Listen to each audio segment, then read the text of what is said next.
ይሄ ዶክተር መሐመድ ይባላል። 30 ዓመት ሙሉ ሳውዲ አረቢያ ላይ በዶክተርነት ሲሰራ ነበር። ሙስተሽፋ አልማኒ ትልቅ ዶክተር ነው እና 30 ዓመት ሙሉ እየሰራ ገንዘቡን ንብረቱን ምኑን ወደ ሀገር ነበር፣ ወደ ግብጽ ነበር። ግብጻዊ ነው።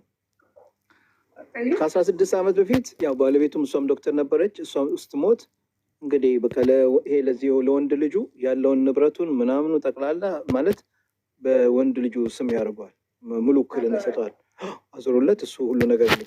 3 ህንፃዎች አሉት። መሬት አለው። የሌለው ነገር የለም።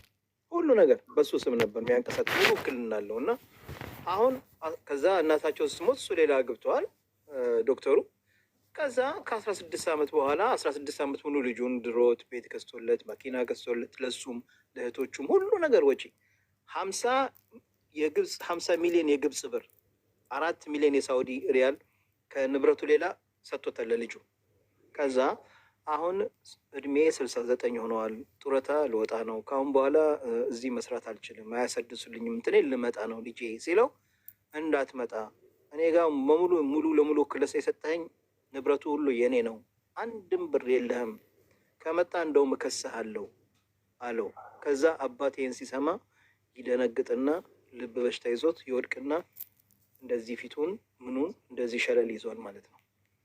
ወጥቶ ሚዲያ ላይ ጉድ ስሙልኝ፣ የገዛ ልጄ እንዲህ አርግቶ እንዲህ ተጫወተብኝ፣ 30 ዓመት ሙሉ ለፍቼ ደክሜ አሳድጌ አስተምሬ ዛሬ ላይ ልጄ እንዲህ አርግቶኛል። ንብረቱን እንዳለ በራሱ ስም ቀይሮ አንድ ኢማራ ነበረው ያሰራው መሬት ገዝቶ ያሰራው ፎቅ ነበር። እዛ ፎቅ ላይ ከ10 ቤቶች በላይ ነበረው። 10 ቤቱን ሽጦ በራሱ አካውንት አስገብቶ ጉድ ሰርቶኛል፣ ዘመኑ እንደዚህ ነው ብሎ ወጥቶ ሚዲያ ላይ ሲናገር ግብጾች ጠቅላላ በዚህ ልጅ ላይ ተነስቶ ኡስታዞች፣ መሻይኾች ምን አይነት ጊዜ ደርሰናል፣ ይሄ የቂያማ ምልክት ነው፣ ልጅ አባቱ ላይ እንደዚህ የሚጨክን ያለ ሰው ሁሉ በቃ ሚዲያውን ግብጽ ሚዲያ ጠቅላላ በዚህ ጉዳይ ነው የሚያወራው በነገራችን ላይ እና ያሳዝናል። ቪዲዮውንም ቅድም ሳሳያቸው ነበር አባትየው የተናገረውን ዘመዶቹም ያስተላለፉት በጣም ብዙ ረጅም ሰዓት ቆይተናል እና እኛ ሀገር ላይም ልክ እንደዚህ ያለ ብዙ የተበሉ እህቶቻችን እንደውም ሰሞኑን እኮ በጅምላ የአረብ ሀገር ሴቶች እንኳን አይደለም 12 ዓመት ቆይተው 12 ሰዓት ከቆዩ ቅንጭላታቸውም ጸባያቸውም ሃይማኖታቸውም ይቀየራል አሉ የሱ አባታችን። አልሰማህም? ይሄን ጉድ አልሰማህም? አንቱ እያልን ሄድንበት ግን እኛ ከይቅርታ ጋር አንቱ እያልን ሄድንበት። እውነት ለመናገር ልጅቱ 12 ዓመት አረብ ሀገር ሰርታ የሰራችውን ቤት አባትየው ካዳት። አላየሁትም። እኔ እኮ አላየሁም፣ ወላሂ አላየሁትም። ሪማስ አላየሁትም። እብድ ናቸው፣ በአማርኛ እብድ ናቸው አሉ። አረብ ሀገር እንኳን 12 ዓመት 12 ሰዓት የቆዩ ሴቶች አይምሯቸው ይቀየራል፣ ጸባያቸው ይቀየራል፣ ሃይማኖታቸው ይቀየራል። እኛ ሃይማኖታችንን አልቀየርንም፣ አላበርንም፣ ጤነኛ ነን። ካበድንም በእንደነዚህ አይነት አባቶች፣ በእንደነዚህ አይነት ባሎች፣ በእንደነዚህ አይነት ወንድሞች ነው የምናብደው። ያበዱ እህቶቻችንም ዲፕሬሽን ውስጥ የገቡ እህቶቻችን ዛሬ ላይ ትላንትና ገንዘብ ሲቆጥሩ የነበሩ እህቶቻችን ዛሬ ችግር ላይ የወደቁት በእንደነዚህ አይነት ወራዳ ወንድሞች፣ አባቶች፣ እህቶች ምክንያት እንደሆነ ሊታወቅ ይገባል።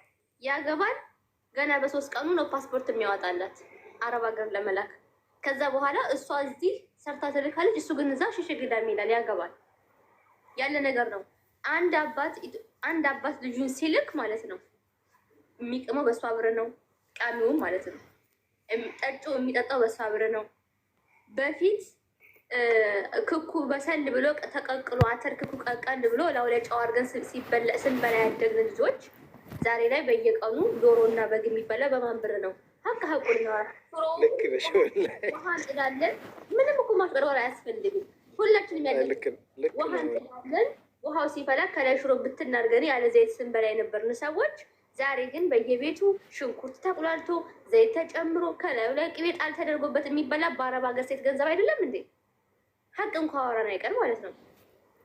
ኢትዮጵያ ውስጥ በተለይ የክፍለ ሀገር እናትና አባቶች፣ የክፍለ ሀገር ወንዶች ባሎች ማለት ነው፣ የክፍለ ሀገር ወንድሞች ፋፈሽ ብለው ማይክ ጫማ መጣ ጃኬት መጣ እያለ የሚቀያይር ባልና ወንድ ካየህ፣ ወጣት ወንድ ካየህ አረብ ሀገር ሴት ወይ ልጅ አለው ወይ ሚስት አለው ወይ እህት አለው። ታዲያ ገንዘብ ወዴት አደረግ ነው? ካልበሉት እኮ እነዚህ ሰዎች ካላጠፉት እኮ እንዴት ነው 1.5 ሚሊዮን ብር በአካውንት የገባ የባንክ ስቴትመንት ከኢትዮጵያ ንግድ ባንክ ስብ አውጥታ ጉቦ ከፍላ ነው አጭበርብራይ ነው እንጂ አልወጣም ብሎ የካዳባት እኮ ነበር። ለዛውም ቄስ አባት ሆኖ የሀገር አስታራቂ ሆኖ ቄስ ነው ለዛውም። ኦፍኮርስ ትልቅ እኔ እኮ ላይ እንደዚህ ነገር ወላሂ አላየሁትም። እኔ ብዙ ጊዜ የአረቦች ሚዲያ ነው የምከታተለው። እሺ እኛ አንደኛ ጤነኞች ነን። እኛ ቤተሰብ ብቻ አይደለም ሰፖርት የምናደርገው ሀገርንም ሰፖርት የምናደርግ ሰዎች ነን። በነገራችን ላይ በየክፍለ ሀገሩ ብትሄድ ድሮ ጫካ የነበረ ወሎ ብትሄድ፣ በኦሮሚያ ክልል ብትሄድ፣ በስልጤ ብትሄድ ከተማውን ከተማ ያደረጉት የአረብ ሀገር ሴቶች ናቸው። ጎጆ ቤት እያፈረሱ ቆርቆሮ ቤት የሰሩ በፊት መደብ ላይ የሚተኙ ቤተሰቦች ዛሬ ላይ የተበጨለጨ ቀለም የተቀባ ቤት የሚኖሩት በማን ብር ነው? እስኪ ዛሬ ላይ ቢከፈትና አውሮፓና አሜሪካ የሚኖሩ ሰዎች እና አረብ ሀገር የሚኖሩ ሰዎች እየተጠሩ ለማን ምን እንዳደረጉ ቢዘረዘር ማጆሪቲ 75% በላይ ቤት የሰራች ለእናትና ለአባቷ የአረብ ሀገር ሴት ናት። በተለይ ሴት እስኪ አውሮፓና አሜሪካ የሚኖሩ ለማን ነው? ምን ያህሎቻቸው ለእናትና ለአባታቸው ቤት ሰርተዋል? ሀቅ ነው ከተባለ በወሎም ሂድ፣ በኦሮሚያ ክልልም ሂድ፣ በማንም ሂድ ገጠርን ከተማ አድርገው ያሸበረቁት እነዚህ ሴቶች ናቸው። የትኛውም የሃይማኖት ተቋም ቤተክርስቲያን ገንብቶ አያውቅም ኢትዮጵያ ውስጥ። የትኛውም የሃይማኖት ተቋም መስጂድ ገንብቶ ኮሜንት ሁሉ ሳህ ነው የሚለው ሀቅ ነው። ሰው ሁሉም ቁስሉን ይወዳል። ልንገር፣ የትኛው የሃይማኖት ተቋም ነው መስጂድ ገንብቶ የሚያውቀው ኢትዮጵያ ውስጥ ከራሱ ገንዘብ ፈንድ አድርጎ? የትኛው የሃይማኖት ተቋም ነው ቤተክርስቲያን ገንብቶ የሚያውቀው? ሀቅ ነው ከተባለ እያንዳንዱ የሙስሊሙም ይሁን የክርስቲያን ይሁን ፈንድራይዚንግ ተደርጎ ነው። ማጆሪቲ ፈንድራይዚንግ የሚያደርጉ እህቶቻችን ናቸው አረብ ሀገር። አይደለም እንዴ? ይሄ እኮ ሀገር ማልማት እኮ ነው። አንዲት ከተማ ላይ እኮ መስጂድ መገንባት ማለት እኮ ሀገር ማልማት እኮ ነው። አንድ ከተማ ላይ ቤተክርስቲያን መገንባት ማለት እኮ ከተማዋን ማስዋብ ማለት እኮ ነው። አይደለም እንዴ? ይሄንን እንድታወቅ ይገባል። እነዚህ ልጆች የሀገር ባለውለታዎች ናቸው እንጂ እብድ ሊባሉ አይገባም። ሁሉም እንደዚህ ነው የሚለው። ሀታ ባሏቻቸው ብዙ ልጅ አብረው ሲኖሩ አብረው አሸሸ ገዳሜ ሲሉ ምን ሲሉ ሲበሉ ገላውን ምናምን ሼር ሲደራረጉ ኖረው ልክ አረብ ሀገር ሄዳ 2 ዓመት 3 ዓመት ገንዘብ ካላከችለት በኋላ አንቺ አትጨቃጨቂ እባክሽ፣ ምንድን ነው ጨዋ ሂደት ላፊ እብድ ነው የሚሏቸው።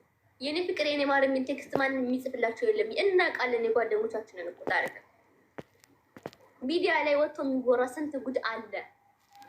አይደለም እንዴ? የዛሬ ስንት ዓመት ነው አላየንም እንዴ? ከኳታር ኢትዮጵያ ስትገባ ልጅ በጣም ታማ በእናቷ አካውንት ስንት ሚሊዮን ብር ተሰብስቦ አዲስ አበባ ጥቁር አንበሳ ሆስፒታል ልትታከም አገር ስትገባ ልጅቱ በጣም ደክማለች፣ በጣም ታማለች። እናቲቱ ፈርሚ ሕክምና ይደረግላት ስትባል ምንድን ነው ያለችው? ደክማለች አልፈርምም እኮ ነው ያለችው። መሞቷ አይቀርምና ለምን 3 ሚሊዮን ብር ከፍላለሁ? ግን የኢትዮጵያ ሕዝብን ያዋጣው ገንዘቡ አየህ አይደለ? በአረብ ሀገር ሴቶች ላይ የሚሰራ ሴራ የሚሰራ እንትን ግን ደግሞ እህቶቻችን አሁን ስታወራ በተለይ በባል ጉዳይ ብታወራ ማለት ነው ቀንተሽ ነው የሚሉት። ሀቢብቲ በዘይ ብጥብሽ አንቺ ባል አይሸተኝም እኔ። ነገር ግን እውነታው ይሄ ነው። ግን ፍቅር ላይ ሲሆኑ ወይ ደግሞ የሆነ ነገር ላይ ሲሆኑ ችግር ላይ ሲሆኑ ነው እንጂ የሆነ ነገር ላይ ከመግባታቸው በፊት ተው ስትላቸው አይሰሙም። ተይ ስትባይ ካልሰማሽ ደግሞ መከራሽንም ችግርሽንም ራስሽ መታቀፍ አለብሽ። እኛ ላይ ለሚደርሰው ችግር የመጀመሪያዎቹ ተጠያቂዎች እኛ ራሳችን ነን።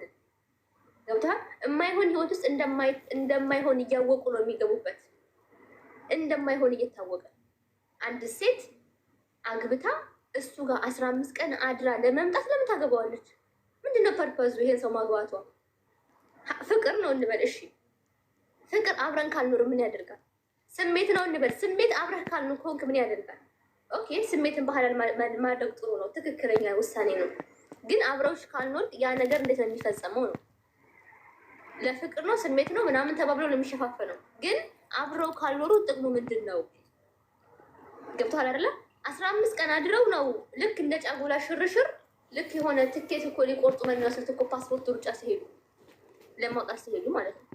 ከዛ በኋላ አረብ ሀገር ትመጣለች። እሱ ችግር የለበትም። ከእሷ የተሻለች ወጣቷን፣ ከእሷ የተሻለች ቆንጆዋን፣ ከእሷ የተሻለች ገንዘብ ያላትን ወይ ደግሞ ተማሪዋን ወይ ከዩኒቨርሲቲ የወጣችውን ተማሪ አግብቶ ይኖራል። ቤቱ ውጭ ያደርጋል። በማንበር በስቷ ከዛ እሷ እዚህ በባሏ ናፍቆት እየተቃጠለች ነው።